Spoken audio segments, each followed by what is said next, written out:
अस्सलाम वालेकुम सज्जनों मित्रों बेलियो। इस टाइम मामा बिल्लू नबील हसन और बिल्लू मेरे को बैठा होया है ते अज मामा किहड़ी गल सानू सुनादा है।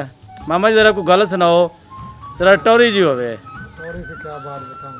हाँ बात जो आ क्या कभी भी ना अपने छोकरे लोहर मना लिया।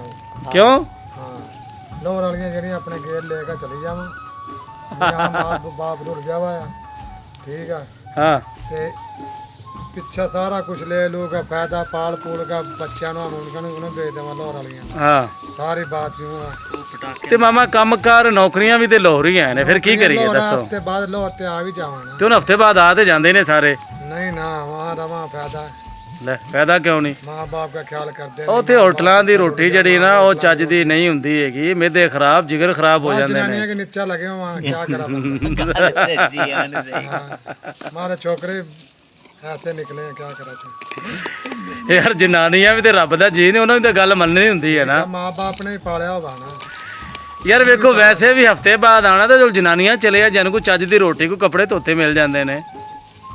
अग्गा तो मिलते को नहीं, हम नहीं रहेंगे इतने इतने साल। हम भी ਉਦੋਂ ਤੁਹਾਡੇ ਵਿਆਹ ਨਹੀਂ ਸੀ ਹੋਏ। पसंद की शादियां कराइयां छोकरे ने क्या कर सका। ਇਹ ਗੱਲ ਤੇਰੀ ਮਾਮਾ ਜਿਹੜਾ ਪਸੰਦ ਹੀ ਕਰਾਉਂਦਾ ਨਾ ਮਜਬੂਰ ਹੋ ਜਾਂਦਾ ਹੈ। मजबूर हो जा वहाँ उनके पेके हैं वहाँ ले जाए बस ठीक है।